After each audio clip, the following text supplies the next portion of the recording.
evening, everyone, on and off the dais.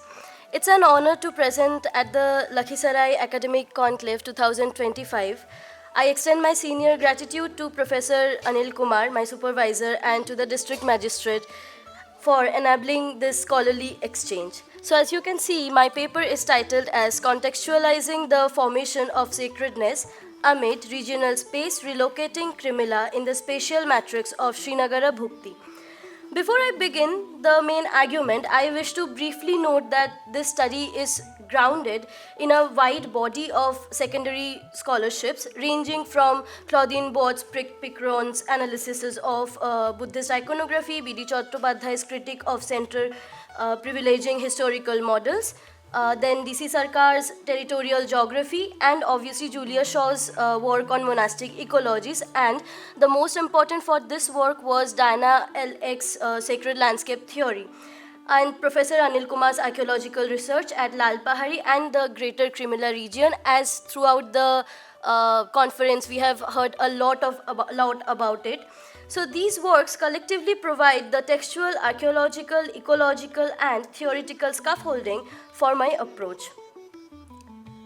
Moving on to the next slide.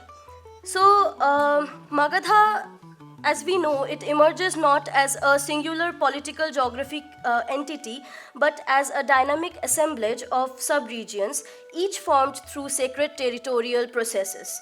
Within the large configuration of Srinagara Bhukti, it stands out as a deeply layered subregion where local and supralocal interactions shaped cultural life.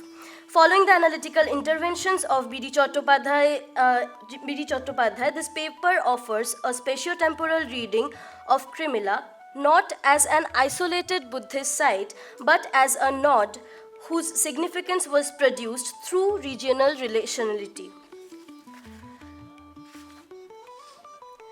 So in the third slide, as you can see that I have already written the aims and objective scopes and contribution of this paper. I'll very simplify this, that what exactly this study is trying to do. It basically seeks to reposition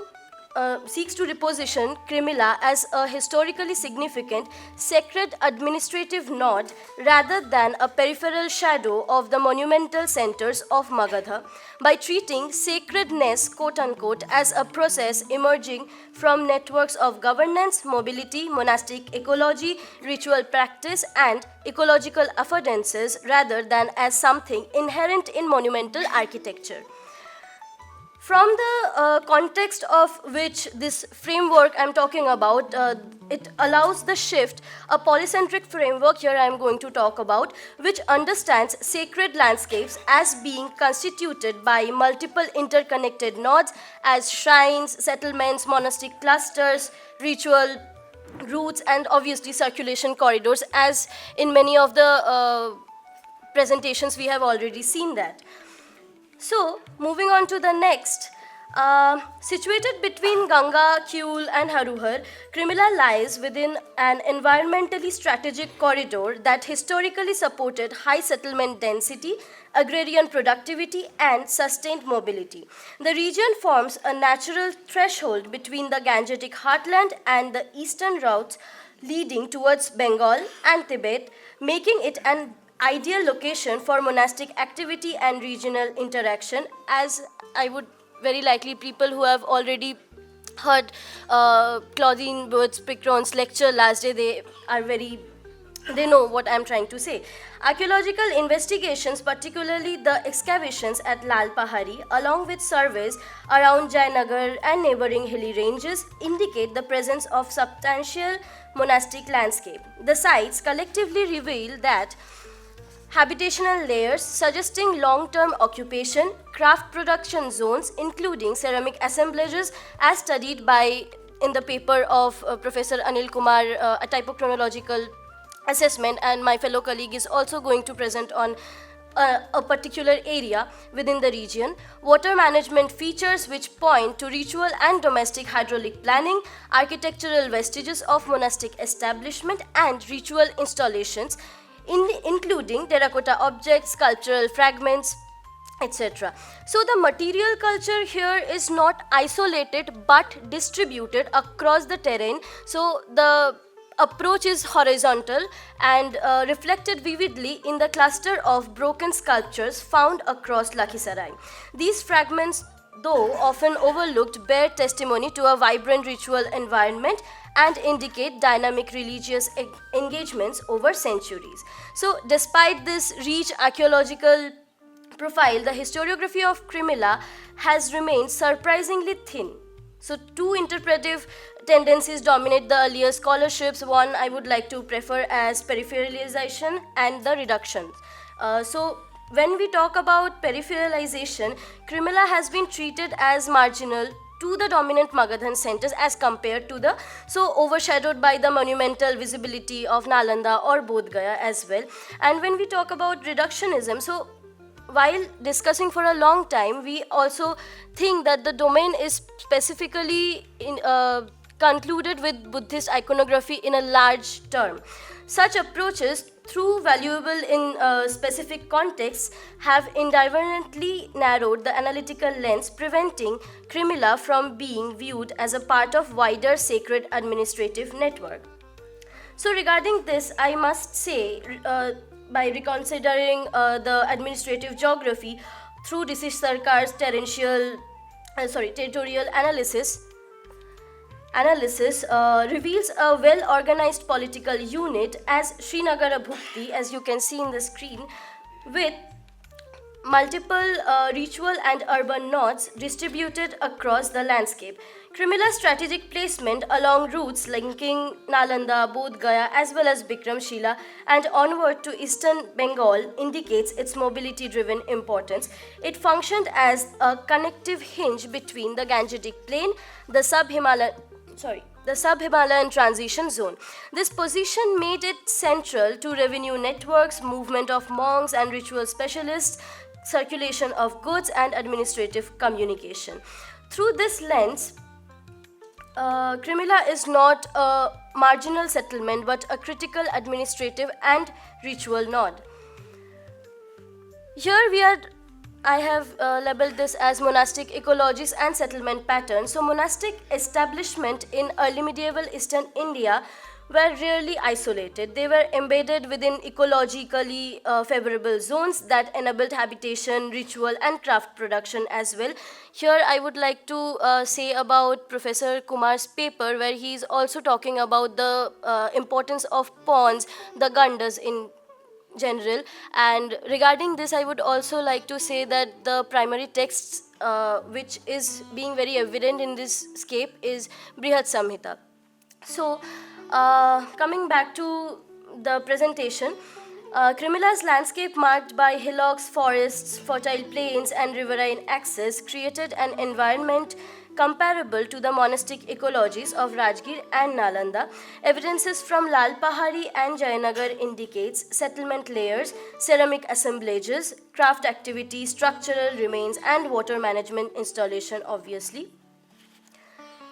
Then this slide, it basically tries to say that monastic settlement and cohabitation, where religious, economic and ritual life interconnected continuously. Sacredness at Crimilla was not anchored with monumental architecture, but it was processual, shaped through monastic establishment, riverine forts such as Kyul, then movement of ritual specialists as I already mentioned, and then again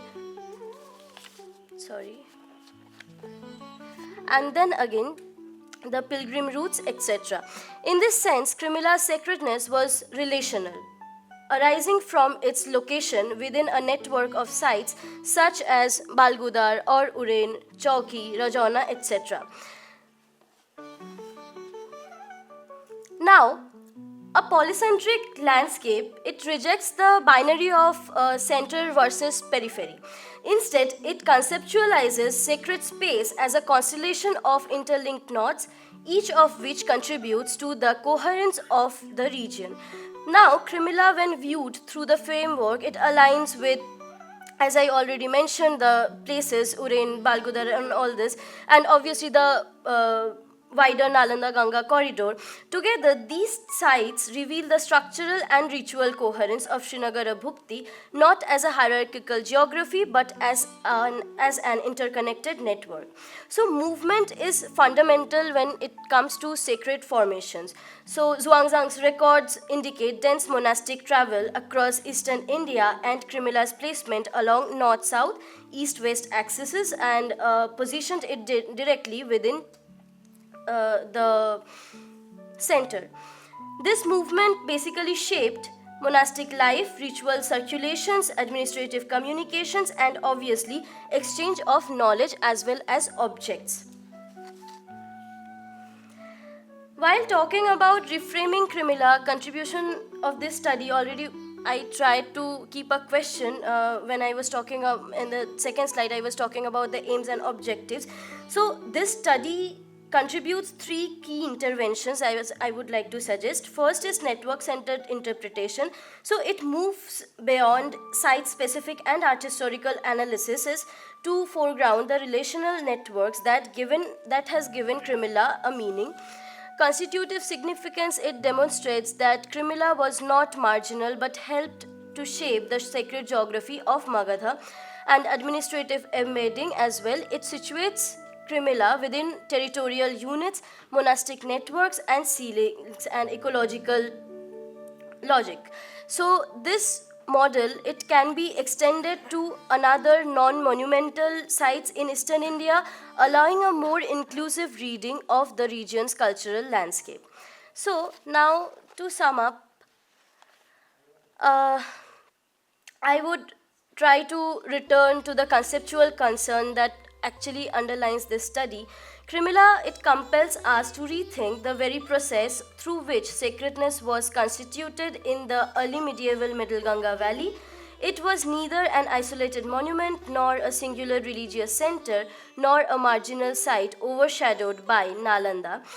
Rather, when approached through its ecological, administrative, and archaeological and textual context, it emerges as a dynamic sacred field, once formed through slow, cumulative, and interdependent historical process. So the sacredness of Krimila therefore was shared, ecologically anchored, rooted in hillocks, rivers, ponds, hydrological features, and administratively embedded, shaped by territorial structures and revenue geographies, regional networked, connected to monastic, artisanal, and pilgrimage circuits across Magadha. So recognizing Krimila as a polycentric sacred field urges us to broaden our methodological horizons. It encourages us to move decisively beyond monument-centric narratives and to attend instead to the distributed, ecological, and administrative everyday practice through which communities actively produced sacredness. Thank you.